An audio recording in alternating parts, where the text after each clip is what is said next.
Crónica de una muerte anunciada, de Gabriel García Márquez. Capítulo cuarto, segunda parte. Había botellas vacías por el suelo y muchas más sin abrir junto a la cama, pero ni un rastro de comida. Estaba en el último grado de intoxicación etílica, me dijo el doctor Dionisio Iguarán, que lo había atendido de emergencia. Pero se recuperó en pocas horas y, tan pronto como recobró la razón, los echó a todos de la casa con los mejores modos de que fue capaz. Que nadie me joda, dijo, ni mi papá ni sus pelotas de veterano. El alcalde informó del episodio al general Petronio San Román, hasta la última frase literal, con un telegrama alarmante.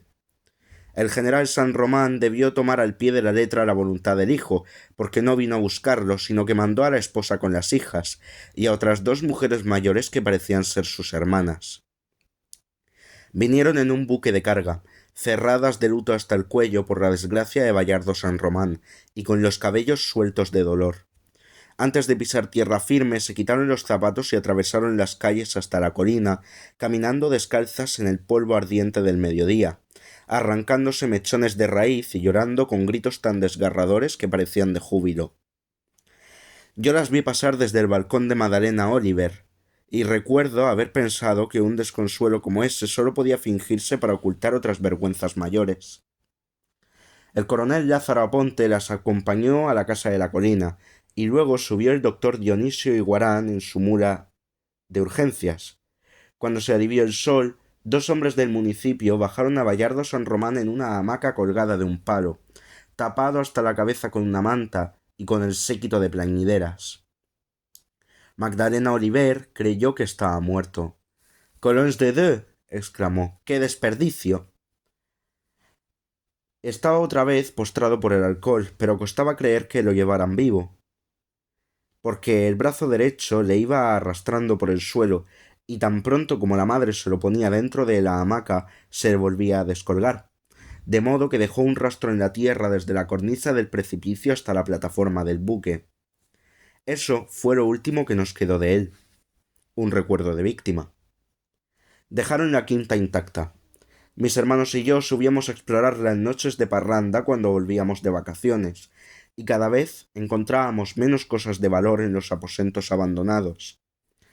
Una vez rescatamos la maletita de mano que Ángela Vicario le había pedido a su madre la noche de bodas, pero no le dimos ninguna importancia. Lo que encontramos dentro parecían ser los afeites naturales para la higiene y la belleza de una mujer, y sólo conocí su verdadera utilidad cuando Ángela Vicario me contó muchos años más tarde cuáles fueron los artificios de comadrona que le habían enseñado para engañar al esposo. Fue el único rastro que dejó en el que fuera su hogar de casada por 5 horas.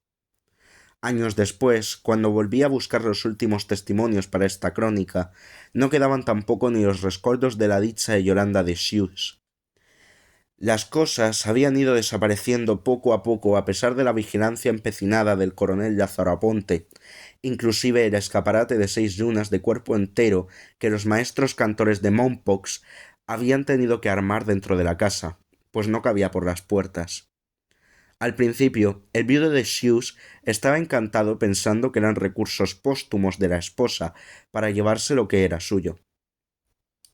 El coronel Lázaro Aponte se burlaba de él, pero una noche se le ocurrió oficiar una misa de espiritismo para esclarecer el misterio, y el alma de Yolanda de Sius le confirmó de su puño y letra que en efecto era ella quien estaba recuperando para su casa de la muerte los cachivaches de la felicidad. La quinta empezó a desmigajarse. El coche de bodas se fue desbaratando en la puerta y al final no quedó sino la carcacha podrida por la intemperie. Durante muchos años no se volvió a saber nada de su dueño. Hay una declaración suya en el sumario, pero es tan breve y convencional que parece remendada a última hora para cumplir con una fórmula ineludible.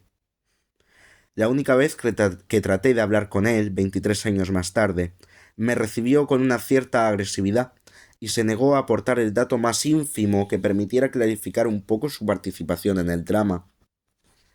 En todo caso, ni siquiera sus padres sabían de él mucho más que nosotros, ni tenían la menor idea de qué vino a hacer en un pueblo extraviado sin otro propósito aparente que el de casarse con una mujer que no había visto nunca.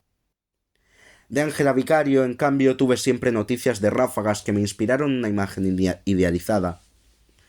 Mi hermana la monja anduvo algún tiempo por la Alta Guajira tratando de convertir a los últimos idólatras, y solía detenerse a conversar con ella en la aldea abrasada por la sal del Caribe, donde su madre había tratado de enterrarla en vida. «Saludos de tu prima», me decía siempre.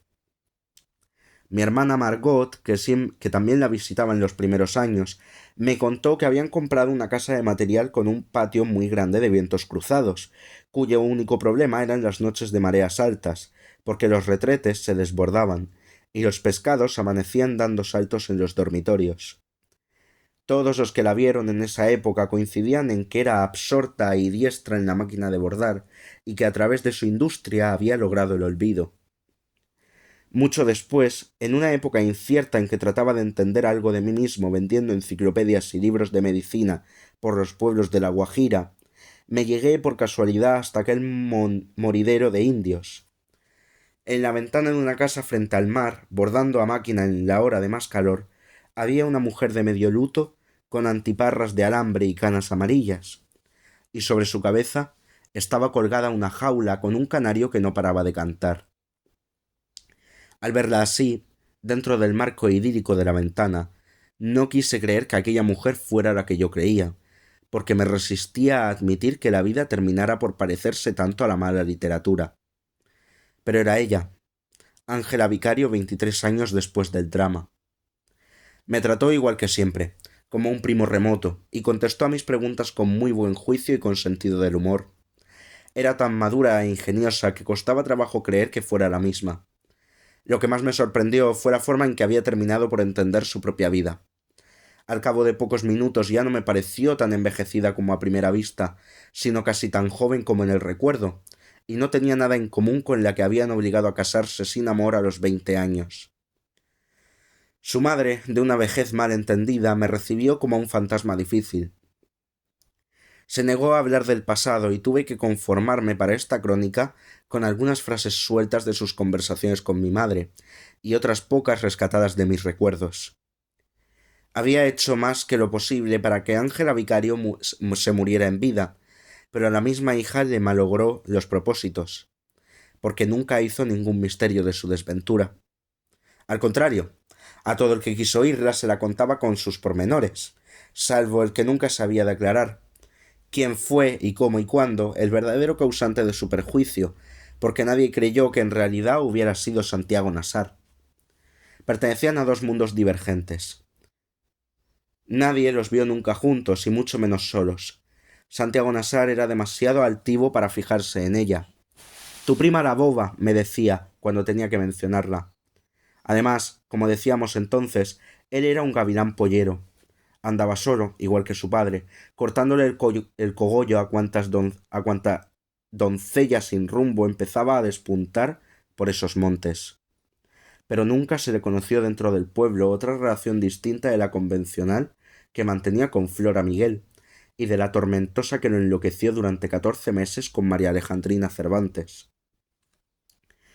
La versión más corriente, tal vez por ser la más perversa, era que Ángela Vicario estaba protegiendo a alguien a quien de veras amaba, y había escogido el nombre de Santiago Nassar porque nunca pensó que sus hermanos se atreverían contra él.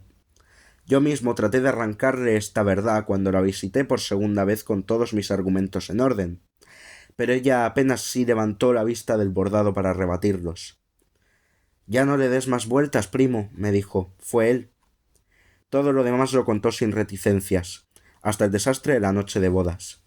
Contó que sus amigas la habían adiestrado para que emborrachara al esposo en la cama hasta que perdiera el sentido, que aparentara más vergüenza de la que sintiera para que él apagara la luz, que se hiciera un lavado drástico de aguas de alumbre para fingir la virginidad, y que manchara la sábana con mercurio cromo para que pudiera exhibirla al día siguiente en su patio de recién casada.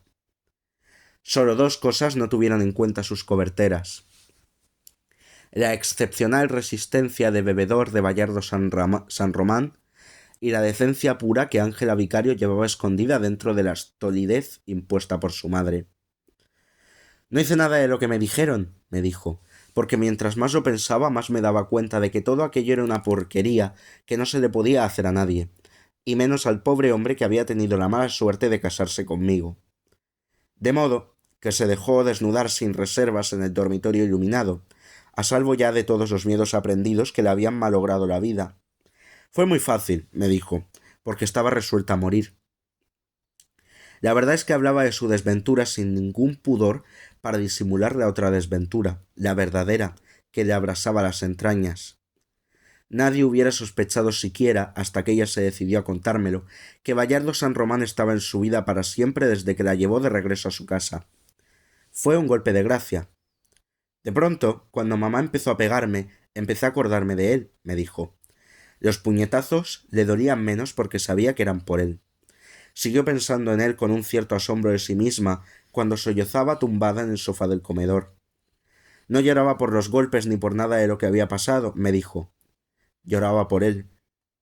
Seguía pensando en él mientras su madre le ponía compresas de arnica en la cara, y más aún cuando oyó la gritería en la calle y las campanas de incendio en la torre, y su madre entró a decirle que ahora podía dormir, pues lo peor había pasado. Llevaba mucho tiempo pensando en él sin ninguna ilusión cuando tuvo que acompañar a su madre a un examen de la vista en el hospital de Riohacha. Entraron de pasada en el hotel del puerto, a cuyo dueño conocían, y Pura Vicario pidió un vaso de agua en la cantina. Se lo estaba tomando, de espaldas a la hija, cuando ésta vio su propio pensamiento reflejado en los espejos repetidos de la sala. Ángela Vicario volvió la cabeza con el último aliento, y lo vio pasar a su lado sin verla, y lo vio salir del hotel. Luego miró otra vez a su madre con el corazón hecho trizas. Pura Vicario había acabado de beber. Se secó los labios con la manga y le sonrió desde el mostrador con los lentes nuevos. En esa sonrisa, por primera vez desde su nacimiento, Ángela Vicario la vio tal como era, una pobre mujer consagrada al culto de sus defectos. Mierda, se dijo.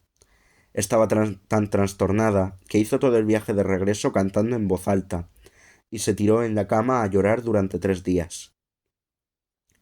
Nació de nuevo. Me volví loca por él, me dijo, loca de remate. Le bastaba cerrar los ojos para verlo. Lo oía respirar en el mar. La despertaba a medianoche el fogaje de su cuerpo en la cama. A fines de esa semana, sin haber conseguido un minuto de sosiego, le escribió la primera carta. Fue una esquela convencional, en la cual le contaba que lo había visto salir del hotel, y que le habría gustado que él la hubiera visto. Esperó en vano una respuesta. Al cabo de 2 meses, cansada de esperar, le mandó otra carta en el mismo estilo sesgado del anterior, cuyo único propósito parecía ser reprocharle su falta de cortesía. 6 meses después había escrito 6 cartas sin respuestas, pero se conformó con la comprobación de que él las estaba recibiendo. Dueña por primera vez de su destino, Ángela Vicario descubrió entonces que el odio y el amor son pasiones recíprocas. Cuantas más cartas mandaba, más encendía las brasas de su fiebre, pero más calentaba también el rencor feliz que sentía contra su madre. Se me revolvían las tripas de solo verla, me dijo, pero no podía verla sin acordarme de él. Su vida de casada de vuelta seguía siendo tan simple como la de soltera, siempre bordando a máquina con sus amigas como antes hizo tulipanes de trapo y pájaros de papel. Pero cuando su madre se acostaba permanecía en el cuarto escribiendo cartas sin porvenir hasta la madrugada. Se volvió lúcida, imperiosa, maestra de su albedrío, y volvió a ser virgen solo para él, y no reconoció otra autoridad que la suya, ni más servidumbre que la de su obsesión. Escribió una carta semanal durante media vida. A veces no se me ocurría qué decir, me dijo muerta de risa, pero me bastaba con saber que él las estaba recibiendo. Al principio fueron esquelas de compromiso, después fueron papelitos de amante furtiva, billetes perfumados de novia fugaz, memoriales de negocios, documentos de amor, y por último fueron las cartas indignas de una esposa abandonada que se inventaba enfermedades crueles para obligarlo a volver. Una noche de buen humor se le derramó el tintero sobre la carta terminada, y en vez de romperla le agregó un postdata. En prueba de mi amor, te envío mis lágrimas. En ocasiones, cansada de llorar, Se burlaba de su propia locura. 6 veces cambiaron la empleada del correo y 6 veces consiguió su complicidad. Lo único que no se le ocurrió fue renunciar. Sin embargo, él pareció insensible a su delirio. Era como escribirle a nadie. Una madrugada de vientos, por el año 10, la despertó la certidumbre de que él estaba desnudo en su cama. Le escribió entonces una carta febril de 20 pliegos, en la que soltó sin pudor las verdades amargas que llevaba podridas en el corazón desde su noche funesta. Le habló de las lacras eternas que él había dejado en su cuerpo, de la sal de su lengua, de la trilla de fuego de su verga africana. Se la entregó a la empleada del correo, que iba los viernes en la tarde a abordar con ella para llevarse las cartas, y se quedó convencida de que aquel desahogo terminal sería el último de su agonía. Pero no hubo respuesta. A partir de entonces ya no era consciente de lo que escribía, ni a quién le escribía a ciencia cierta, pero siguió escribiendo sin cuartel durante 17 años. Un mediodía de agosto, mientras bordaba con sus amigas, sintió que alguien llegaba a la puerta. No tuvo que mirar para saber quién era. Estaba gordo y se le empezaba a caer el pelo, y ya necesitaba espejuelos para ver de cerca, me dijo. Pero era él, carajo. Era él. Se asustó, porque sabía que él lo estaba viendo tan disminuida como ella lo estaba viendo a él, y no creía que tuviera dentro tanto amor como ella para soportarlo. Tenía la camisa empapada de sudor, como la había visto la primera vez en la feria, y llevaba la misma correa y las mismas alforjas de cuero descosido con adornos de plata. Bayardo San Román dio un paso adelante, sin ocuparse de las otras bordadoras atónitas, y puso las alforjas en la máquina de coser. Bueno, dijo, aquí estoy. Llevaba la maleta de la ropa para quedarse, y otra maleta igual con casi 2000 cartas que ella le había escrito. Estaban ordenadas por sus fechas, en paquetes cosidos con cintas de colores, y todas sin abrir.